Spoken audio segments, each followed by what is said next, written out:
Mensagens que edificam, ministradas pelo pastor Sidney Ferreira.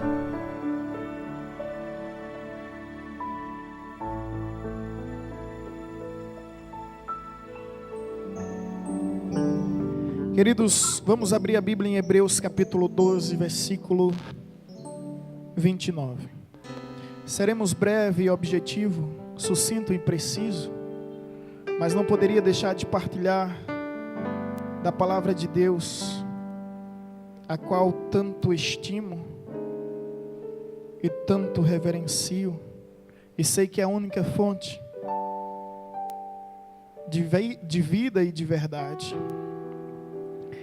Hebreus capítulo 12, versículo 29.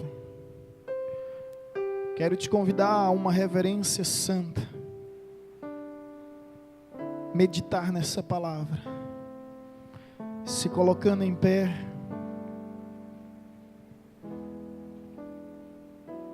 como uma postura de prontidão, para lermos o que está escrito no versículo 29. Hebreus 12, 29. Porque o nosso Deus é fogo consumidor. Porque o nosso Deus é fogo consumidor. Pai, te rendo graça por esta palavra e desde já te engrandeço por este povo. Te louvo por este momento tão sublime e especial, porque sei que será marcante em nossas vidas, através da revelação do Teu Santo Espírito aos nossos corações. Portanto, vem, Senhor, sobre mim e vem, Senhor, sobre a Tua igreja e enche-nos de Tua glória, em nome de Jesus. Amém. Podeis sentar. Meus irmãos, a Bíblia nos apresenta alguns símbolos que representam o Espírito Santo, o Paráclito divino. Entre eles, nós encontramos a pomba, apresentada em tantas passagens bíblicas, na arca de Noé, no batismo de Jesus e tantas outras passagens, citadas e mencionadas em algumas parábolas, pela sua simplicidade e pela transmissão da paz que a sua imagem nos proporciona. A pomba é um dos símbolos do Espírito Santo. Outro símbolo é o selo utilizado para autenticar algo, para selar no sentido de fechar com exclusividade algo. Selo usado nas cartas, selo usado nos decretos, nos ofícios dos grandes homens. A Bíblia nos fala que o Espírito Santo também é representado pela figura de um selo. A Bíblia também nos fala que o Espírito Santo é representado pela figura do azeite. Azeite derramado sobre a fronte dos reis, sacerdotes, profetas, para separá-los para uma consagração. Mesmo azeite usado em formas de cura, em formas de aroma. Enfim, diversas utilidades existem no azeite. E esse azeite também representa o Espírito Santo. Esse óleo santo representa o Espírito Santo. Também o vento impetuoso, o vento que sopra, representa o Espírito Santo. Além do vento, a água que limpa, que purifica, que representa o fluir de Deus. Também é um dos símbolos que representa o Espírito Santo. Citei 5 símbolos e agora o 6º nós encontramos nessa passagem, que é o fogo. Fogo que ilumina, fogo que aquece, fogo que queima, fogo que resplandece, fogo que arde, fogo que incendeia. Tantos efeitos causa o fogo.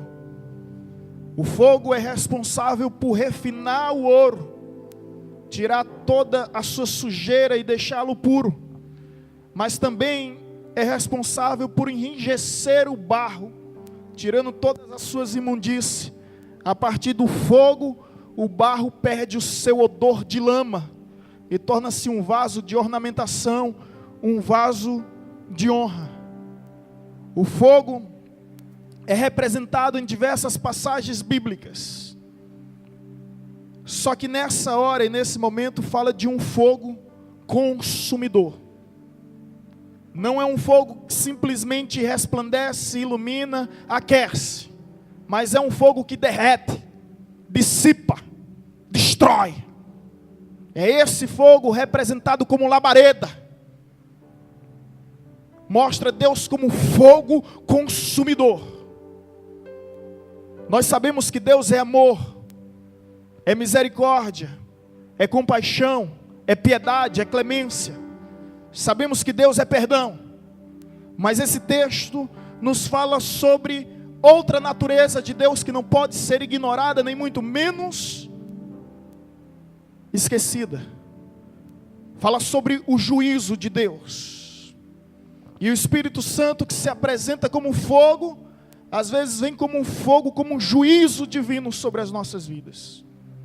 E eu confesso que eu tenho um temor e tremor quanto ao fogo consumidor que vem da parte do Senhor sobre as nossas vidas.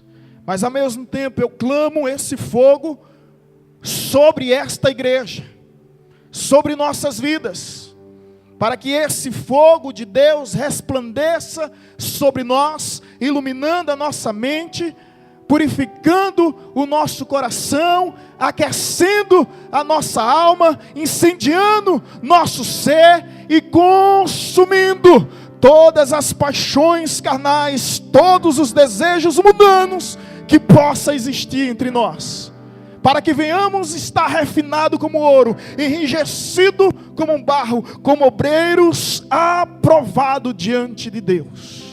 Diante do Deus que se apresenta na história como fogo consumidor.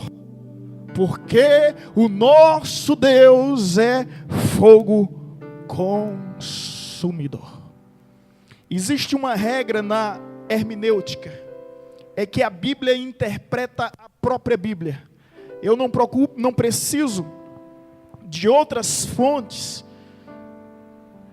além da Bíblia. A Bíblia por si própria, ela já nos elucida todo o entendimento.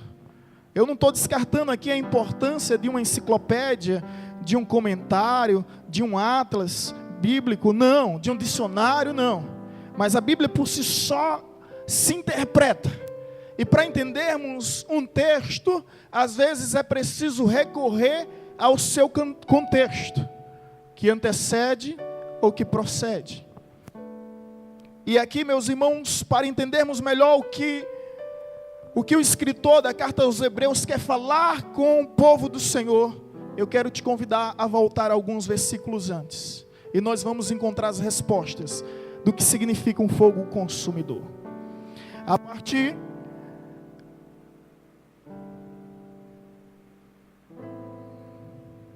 do versículo 25. Tende cuidado. Repete comigo. Tende cuidado.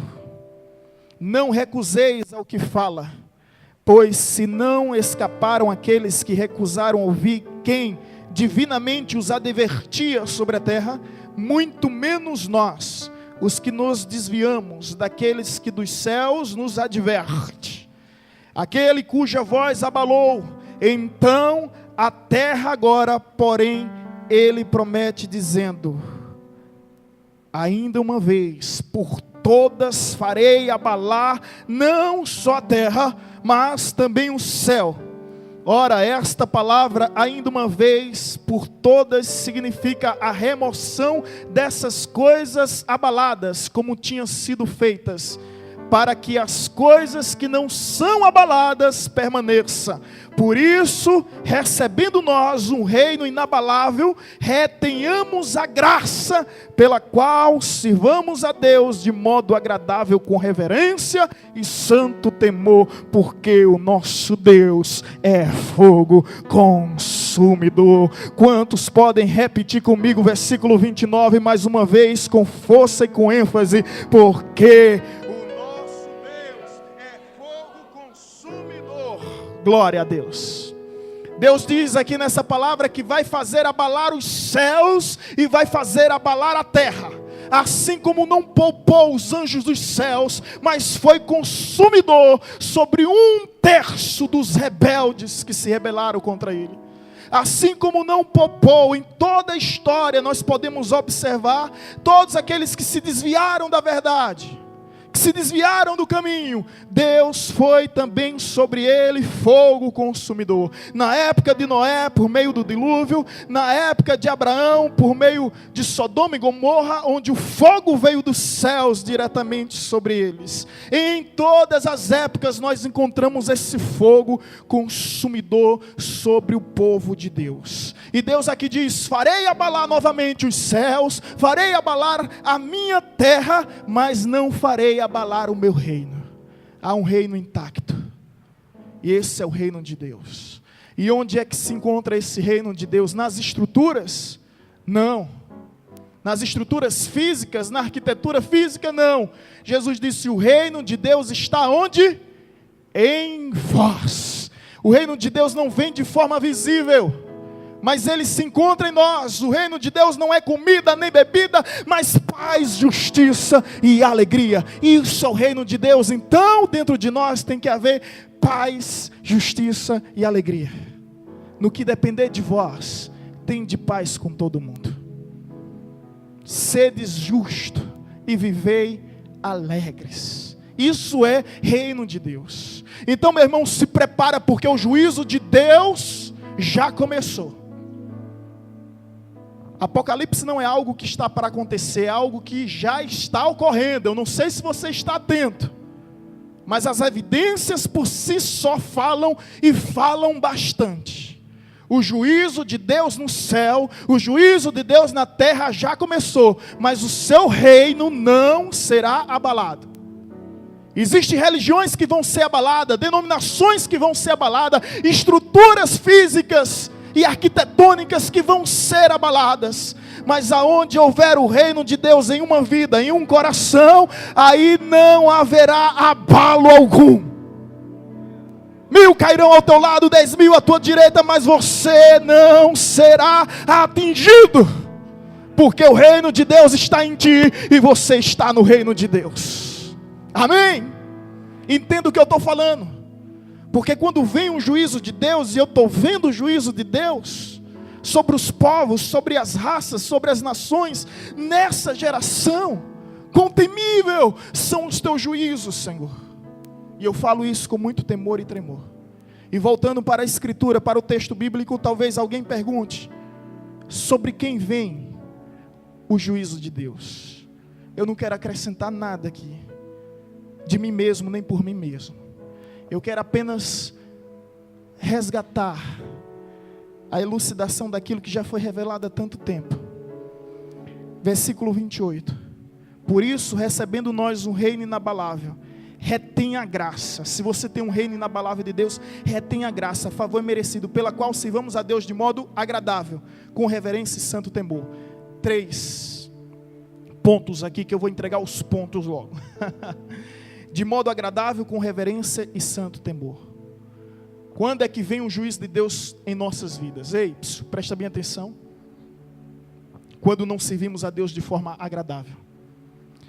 Quando não servimos a Deus em reverência. E quando não servimos a Deus em santo temor. Você já tem os 3 pontos. O juízo de Deus vem em nossa vida quando nós não servimos a Ele de modo agradável. quando a nossa vida espiritual torna-se um peso, torna-se um fardo, onde Satanás, por suas miragens e ilusões, consegue roubar o encanto, a satisfação de estar em sua casa, conforme dizia os filhos de Coré no Salmo 84, versículo 10, porque mais vale um dia em tua casa do que 1000 dias em qualquer lugar. É quando o trabalho tira o teu tempo de servir ao Senhor. É quando teus desejos, teus hábitos tiram o tempo de servir ao Senhor. É quando você prioriza tudo, inclusive um capítulo de uma novela, inclusive um filme, do que vir à casa do Senhor. Até uma asneira, uma conversa que não traz edificação. E isso é sério, meus irmãos, é muito sério, porque está escrito em Romanos capítulo 12, a partir do versículo 1 ao 2, rogo-vos, pois, irmãos, que apresentei o vosso corpo como sacrifício vivo, santo e agradável, não vos conformeis com este mundo, mas transformai-vos sereis pela renovação do vosso entendimento, para que possa experimentar a boa, perfeita e agradável vontade de Deus. Sabe o que é que eu aprendo com esse versículo? É que aquele que não vive ou não serve a Deus de uma forma agradável, ele não pode experimentar a boa e perfeita vontade de Deus. Escutou isso? Olha o que o texto diz: rogo, intercedo, clamo, insisto, apresentei o vosso corpo como sacrifício vivo e agradável. É você estar na casa de Deus com ânimo, com alegria, com satisfação, com prazer. As provas são grandes, as lutas são maiores, e daí? E daí? Deus deixou de ser Deus na sua vida por acaso? Em Filipenses capítulo 4, versículo 4, o apóstolo Paulo está preso, aprisionado, açoitado, passando necessidades, escassez, fome, sede, humilhado, maltratado, desprezado, rejeitado, sozinho. Mas ele escreve para uma igreja onde tem 2 irmãs em discussão e em contenda. Ele diz: eu rogo que vocês se reconciliem. E vos digo mais, alegrai-vos. Outra vez vos digo, alegrai-vos no Senhor. Qual é o motivo da tua alegria? A situação, as circunstâncias? Quer dizer que um diagnóstico do médico tira a tua alegria? Quer dizer que um extrato bancário tira a tua alegria? Quer dizer que o contra-cheque tira a tua alegria? Quer dizer que uma palavra de um patrão, de um funcionário, seja lá de quem for, rouba a tua alegria? Que alegria é essa que é em você? Quer dizer que algo que deu errado vai roubando a tua alegria? Olha a situação que o apóstolo Paulo diz: alegrai-vos, e outra vez vos digo, alegrai-vos no Senhor. Não é para se alegrar nas circunstâncias, não é para se alegrar nas situações. É verdade que os problemas existem, talvez não deixe de existir, mas tem que haver um sentimento que deve prevalecer sobre os problemas da vida. E a palavra do Senhor nos diz que a alegria do Senhor, nossa força é. Aleluia, aleluia. Você não deve se abater, você não deve se desanimar, porque se isso acontecer, o juízo, o fogo consumidor de Deus vem te dissipar e te eliminar, irmãos. Está diante de Deus com alegria. O que é que diz no Salmo 100? Celebrai com júbilo ao Senhor todos os moradores dessa terra. Servi ao Senhor com alegria, apresentai-vos diante dele com cântico. Sabei que o Senhor é Deus, foi Ele quem nos fez e dele somos o seu povo, rebanho do seu pastoreio. Portanto, entrai por suas portas com ações de graças e nos seus átrios com hinos de louvor. Rendei-lhe graça e bendizei-lhe o seu nome, porque Deus é bom e a sua misericórdia dura para sempre. Amém? Quantos podem aplaudir a Deus?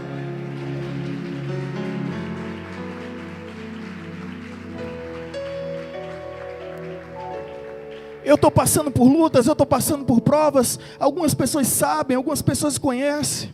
Mas em todo tempo eu estou dizendo: Deus é bom, Deus é bom, Deus é bom. Eu posso não entender o que está acontecendo agora, mas eu bem sei que o melhor Ele tem reservado para mim. E o diabo não vai roubar a graça e a bênção que o Senhor está prestes a derramar sobre a minha vida. Eu não vou deixar, eu não vou sair do centro, eu não vou sair da posição. Estou aqui aos pés da cruz, diante do trono, no Santo dos Santos, para clamar ao teu nome, Jesus.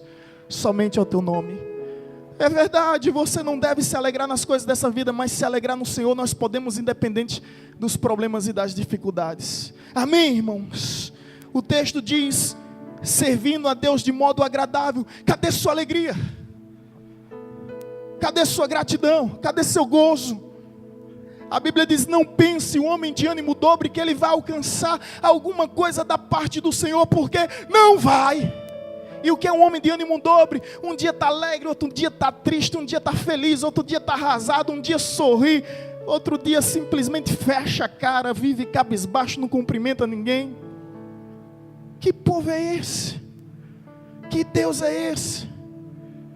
Oh, meu Deus do céu. Deixa eu te dizer uma coisa.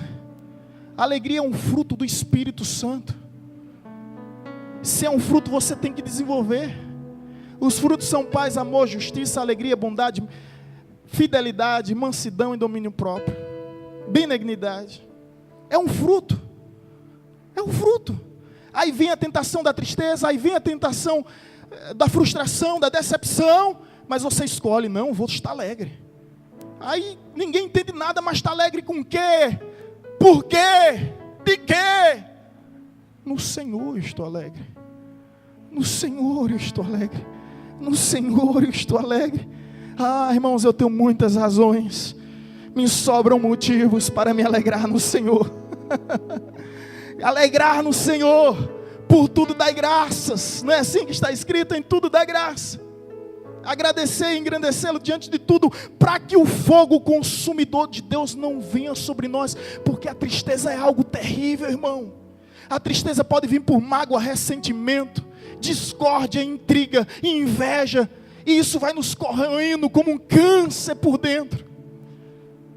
Sabe, a tristeza é algo terrível, é comprovado cientificamente. Eu não posso te dar os dados precisos, mas a pessoa que sorri, que libera um simples sorriso, sabe, ela tem uma vida mais saudável do que aqueles iracundos, carrancudos. A Bíblia diz até quem sorri fica mais bonito. Dá um sorriso aí, meu, coisa linda, Jeová. A Bíblia diz que um coração alegre formoseia o rosto. Sabe qual é a maior maquiagem para você, mulher, que passa 3 horas diante de um espelho, 5 horas no salão de beleza? É um coração alegre. E você, marido, se quiser economizar, comece a elogiar mais sua mulher. Quer economizar? Elogie mais sua mulher. Você está bonita, você está linda. Ela não vai nem precisar ir para o salão de beleza. Ela vai se sentir radiante, felicíssima. Coração alegre formoseia o rosto. Simples assim. Nos alegrarmos, irmãos. Nos alegrarmos, para que o fogo consumidor não venha sobre nós. Deixa eu te dizer uma coisa. Eu já tenho 14 anos nessa estrada. Eu já vi tantos irmãos que outrora eram tão motivados, entusiasmados, ficaram para trás, porque em algum momento em sua vida faltou alegria.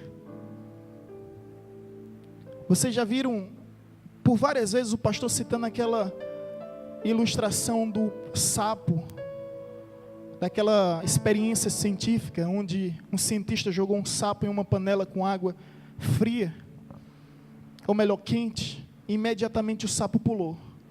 Depois ele pega o mesmo sapo e coloca em uma água fria, numa panela, e começa a esquentar, a temperatura vai subindo, subindo, subindo, o sapo não consegue discernir nem entender. Depois está toda uma efervescência, um fervor, água fervendo, ele simplesmente morre. O diabo age dessa mesma forma sutilmente. Ele não vem de vez. Aí ele vai gerando tristeza no teu coração, por uma palavra, por uma expressão, por um jeito, sei lá. Eu sei que ele está sempre atento. Ele não perde tempo. Mas os céus e a terra serão abalados, mas o reino de Deus não. O reino de Deus não. Você é reino de Deus, bata aqui no peito e diga: o reino de Deus não. O reino de Deus em mim não será abalado. O diabo não vai roubar a alegria que o Senhor Deus me deu. Amém? Segundo motivo que atrai o juízo de Deus sobre a nossa vida. Quando nós começamos a andar sem reverência. Sem reverência. A Bíblia nos diz em Eclesiastes, capítulo 5, versículo 1: guarda o teu pé ao entrares na casa do Senhor, porque chegar para ouvir é melhor do que oferecer sacrifício. Meu querido, olha bem para mim, que é com muito amor que eu falo isso. Você já ouviu falar em Nadab e Abiú? Nadab e Abiú? Não. Já viu falar em Ofni e Finéias? Já viu falar em Ananias e Safira? Sabe quem foram esses personagens? Nadab e Abiú foram os filhos do sumo sacerdote Arão, irmão do grande governador Moisés. Esses homens perderam a reverência na casa de Deus, fabricaram fogo estranho, e a Bíblia diz que o fogo veio dos céus e fulminou. Nem carbonizado eles ficaram, se tornaram cinzas. Nadab e Abiú. Você já ouviu falar em Ofni e Finéias? Filhos do sumo sacerdote Eli, grande autoridade em Israel, respeitado. Não andaram com reverência na casa do Senhor. O fogo de Deus veio sobre eles e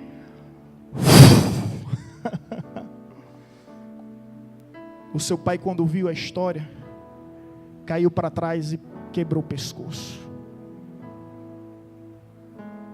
porque andaram irreverente diante de Deus.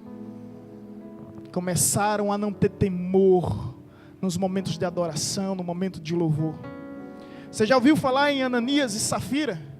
Dois personagens que, por sinal, fizeram uma boa ação. Venderam uma propriedade, mas ao invés de darem todo o dinheiro para os apóstolos, conforme tinham prometido, deram somente uma parte mentindo. Aí Deus intervém na história, usa Pedro e diz: não mentiste para homem, mas mentiste para o Senhor. E naquela mesma hora, Ananias e Safira, sabe aonde está escrito? No Antigo Testamento? Não. E o Deus continua o mesmo, viu? O Deus continua o mesmo. Se alguém quiser dizer aqui que Deus se tornou mais maleável, mais flexível, eu diria que não. Porque no Antigo Testamento, pecado de adultério era você se deitar com uma mulher. No Novo Testamento, se você olhou para uma mulher, desejou no teu coração, você já é adúltero. E aí? Pensa que Deus se afrouxou, como diz o nordestino? Ananias e Safira, na nova aliança, meu filho, fulminados, imediatamente, não tiveram nem tempo de se arrepender. Veio o fogo de Deus e fez. Eu quero te dizer outro personagem. Você já ouviu falar sobre Uzá? Alguém já ouviu falar sobre Uzá? Um homem cheio de boas intenções.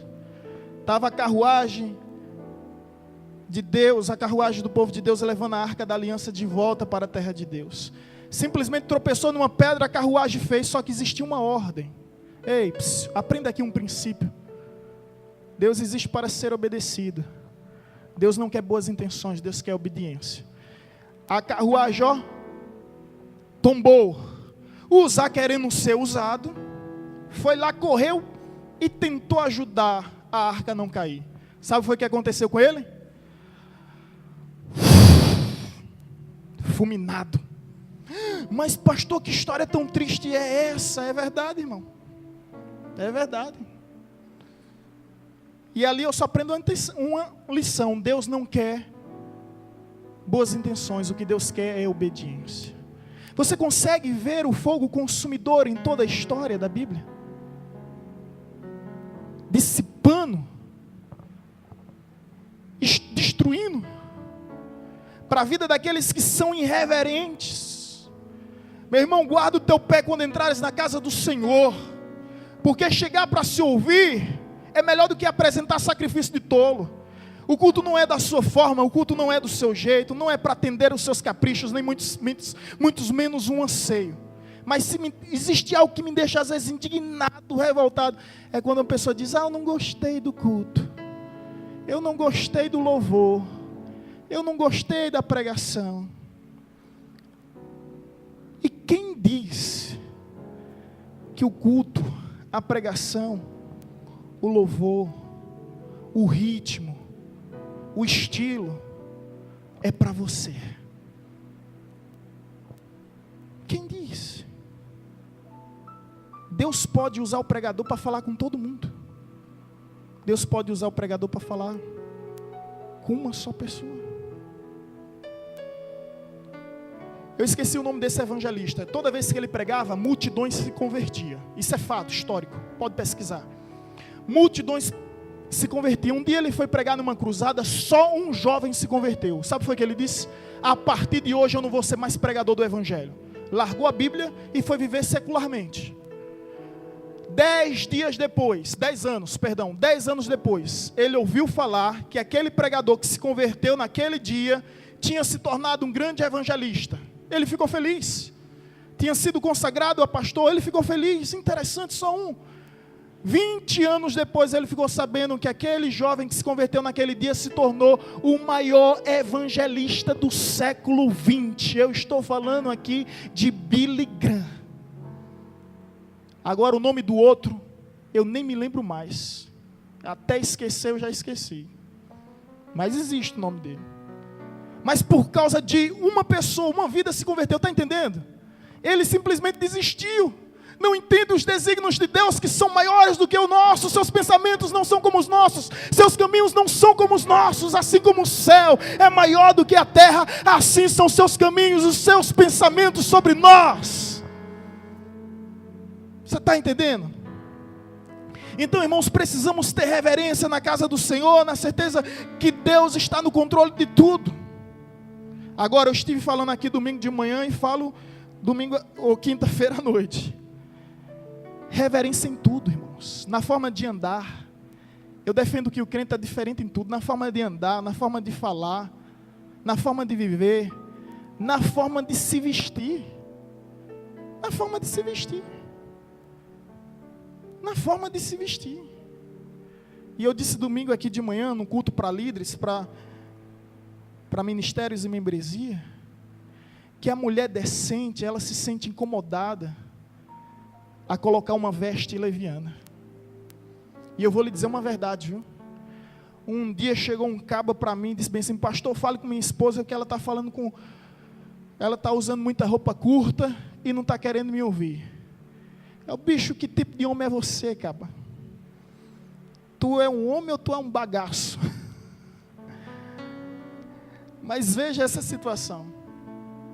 Eu não sou consultor de moda, eu não sou estilista. Mas uma coisa, eu sou profeta de Deus para vos dizer o seguinte. Escuta bem. Não é palavra de pastor, não é instrução de diácono, não é orientação de líder, não é estatuto, nem regimento de igreja, não são manuais ministeriais que mudam a conduta da pessoa, quem muda é o Espírito Santo. E uma mulher decente, uma mulher digna, uma mulher que se preze, ela tem compostura na sua forma de se vestir. Amém, irmãos? Amém, irmãos? Amém, irmãos? Amém. Agora a mulher que não se preza, ela trata a igreja como qualquer lugar, e aí atrai o juízo de Deus sobre a sua vida. Pelo amor de Deus, há pessoas que não sabem distinguir, querem vir para a igreja como se estivesse indo para uma praia. Antigamente existia saia, hoje não existe mais saia. As coisas foram diminuindo tanto que hoje estão usando cinto ao invés de saia. A espessura fina que, meu Pai, misericórdia, Jeová. O negócio é feio. E isso não serve somente para as meninas não, viu? Serve também para os marmanjos aí, né? Os malhadão de plantão. Bota calça coladinha, querendo parecer com Zezé de Camargo. Camiseta, ó. Pra que isso, meu Pai eterno? Tá querendo chamar a atenção de quem? Reverência. Reverência entre os namorados no culto. Culto é culto, meu irmão. Não é lugar de ficar se abraçando nem se beijando, não. Pelo amor de Deus, o pastor precisa chamar a tua atenção para que o fogo consumidor de Deus não caia sobre a tua vida. Culto é culto. Pelo amor de Deus, até na igreja fica abraçando, se beijando. Meu Deus, o que é isso, Jesus? Ah, pastor, o senhor está radical. Eu sou radical. Radical é aquele que tem raízes. Eu tenho raízes, irmão. E eu não vou deixar minhas raízes por nada, não. Eu, diante de algumas situações que vejo, que sei, fico escandalizado, horrorizado, envergonhado. A gente tem que ter compostura. Da mesma forma, meninos e meninas que ficam ficando com um e com outro, com um e com outro, com um e com outro, com um e com outro. Isso é um pecado, chama-se defraudar. O que é defraudar? É você despertar sentimento em uma pessoa sem ter o mínimo interesse de honrar. Crente não fica, irmãos. Crente que está ficando deve se converter de novo. Olha só, é o pastor que está dizendo: se converte, porque senão o fogo consumidor vai vir sobre a tua vida. Crente ficando. E se eu fosse um jovem solteiro, eu jamais ia me relacionar com uma menina que já passou pela mão de vários. É verdade, irmãos. Estou certo ou estou errado?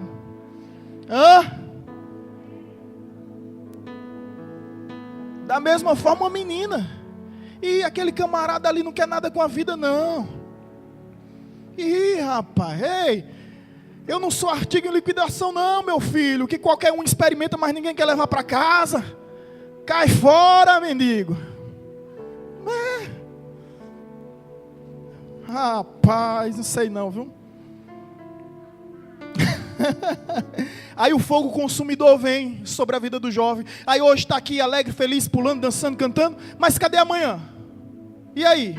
Ah, por quê, meu irmão? Porque você foi abrindo brecha, você foi dando legalidade, o inimigo entrou. E quando ele entra é para desgraçar e para estragar com tudo. Entendeu? Então a Bíblia fala sobre essa reverência. Lembre-se que muitos homens foram fulminados por não terem essa reverência na casa de Deus. E eu não quero que isso aconteça comigo, eu não quero que isso aconteça contigo, porque está escrito, meu irmão, em Jeremias 48, versículo 10, maldito todo aquele que fizer a obra de Deus relaxadamente. Deus não aceita que a gente venha fazer a obra dele displicentemente, relapsamente. Ou você é ou você não é. Está entendendo? Maldito todo aquele que faz a obra de Deus relaxadamente, sabe, que está todo relaxado, largado. Não, meu irmão, você é crente, sarado, lavado, remido pelo sangue do Cordeiro, pelo sangue de Cristo Jesus. Tenha orgulho da sua identidade diante de Deus. Não permita que o inimigo venha roubar a tua unção, o selo que existe sobre a tua vida. Entendeu? Aí chega os camaradas com aquele velho discurso: ah, eu quero uma prova de amor. O discurso já está cansado, né, gente? Ah, a gente já está tanto tempo namorando, noivando. Eu quero uma prova de amor. Eu já disse isso alguma vez e torno a repetir. Se de repente chegar um infeliz, miserável, desgraçado desse, você diz bem assim: ó, vai pedir uma prova de amor para a tua avó. Vai pedir para ela. Porque a maior prova de amor que eu posso te dar está escrito lá em 1 Coríntios capítulo 13. O amor tudo espera. O amor é paciente. Amém? Glória a Deus por isso. Vamos ao terceiro ponto, para encerrar. Por isso, recebendo nós, versículo 28, um reino inabalável, retenhamos a graça pela qual servamos a Deus de modo agradável, com reverência e santo temor. O que é temor? O que é temor? Também. Temor não é medo. Temor não é medo. Eu sou pai E eu não consigo conceber a ideia dos meus filhos terem medo de mim. Deus não quer que nós venhamos ter medo dele. Temor, escuta só, é um respeito. É um respeito. Você respeita a pessoa. A Bíblia diz que o temor conduz à vida, que o temor é um princípio de sabedoria. É o princípio da sabedoria. Então aquele que serve a Deus e não quer ser fulminado pelo fogo consumidor, ele tem que estar com temor na casa de Deus. Respeito à obra de Deus, casa de Deus. Respeito ao pastor, às lideranças. Respeito. Não dar ouvido, nem se inclina para ouvir o que o mundo fala, o que o mundo pensa. Respeita a autoridade ungida e consagrada pelo Senhor. Temor, respeita o culto, respeita o louvor, respeita a adoração. Sabe dividir o momento, sabe separar o tempo. Hora de louvar é hora de louvar, não é de fazer uma inspeção no templo, não é de fiscalizar as roupas dos irmãos. Momento de louvor, o cara fazendo uma inspeção geral, uma prospecção do templo. Meu Deus, o que é isso? E ainda mascando chiclete.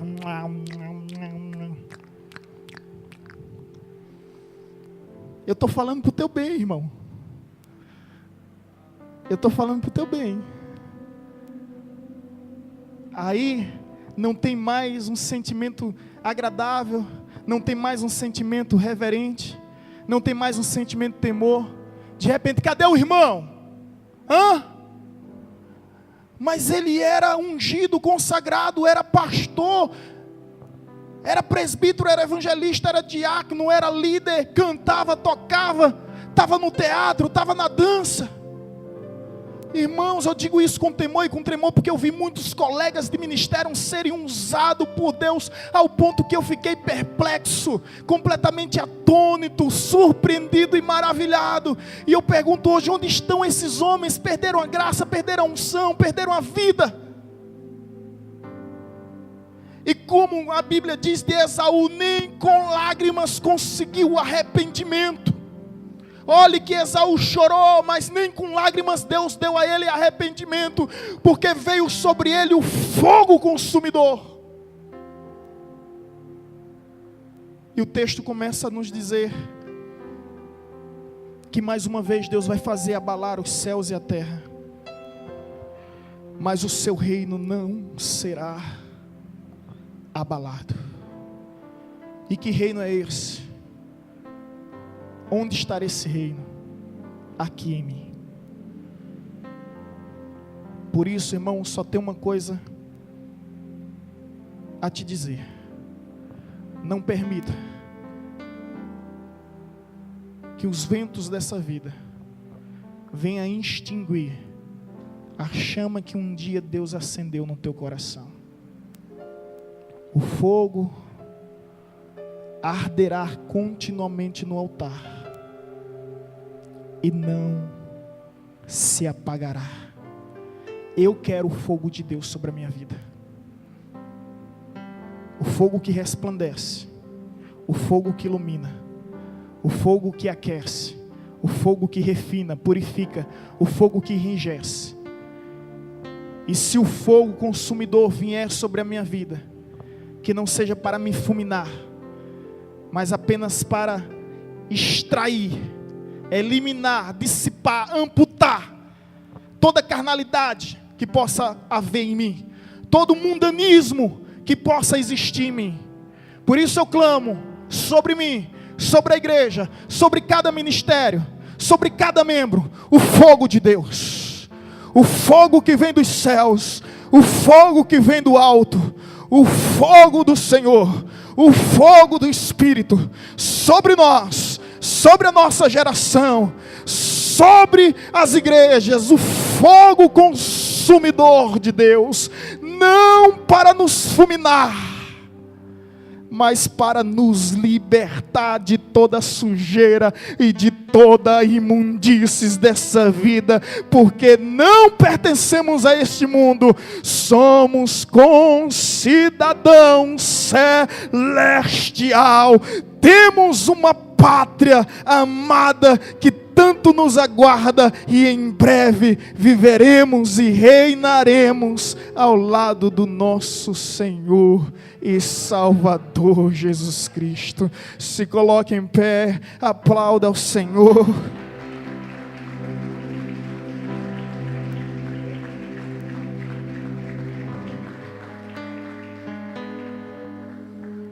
Esse é o fogo de Deus que existe, irmãos. É o fogo de Deus que há. Quero chamar o ministério de louvor.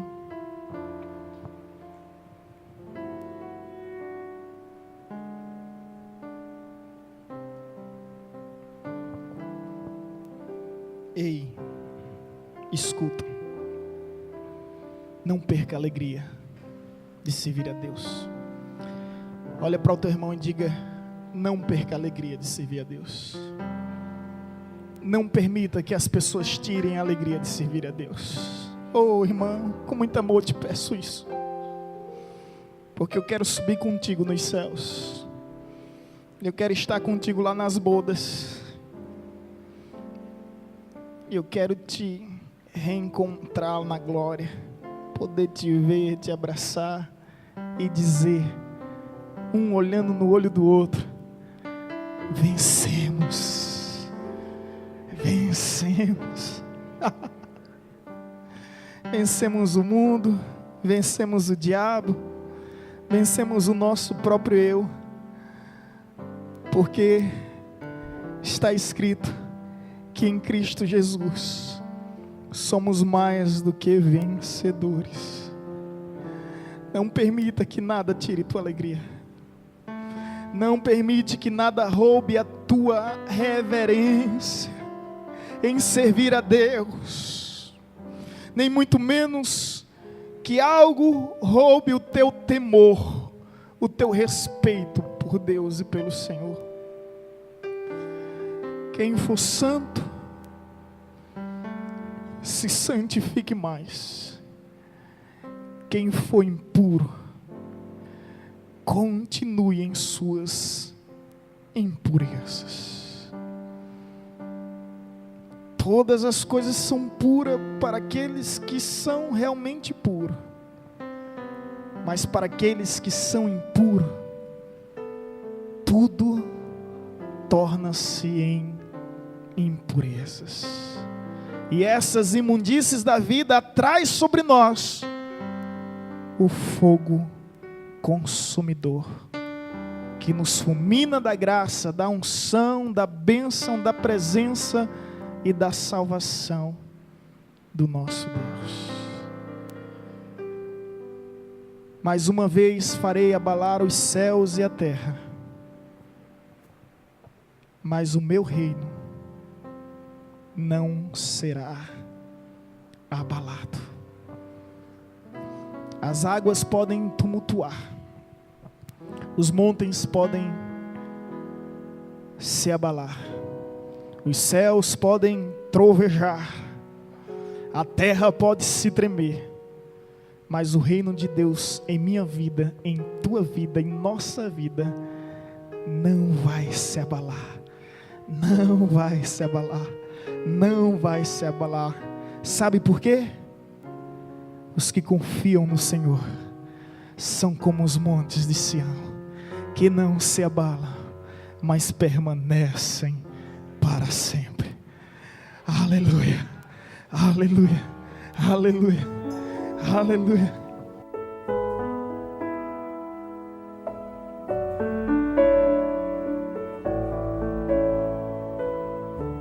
Você acabou de ouvir uma mensagem ministrada pelo pastor Sidney Ferreira, da Igreja Batista Evangelizadora.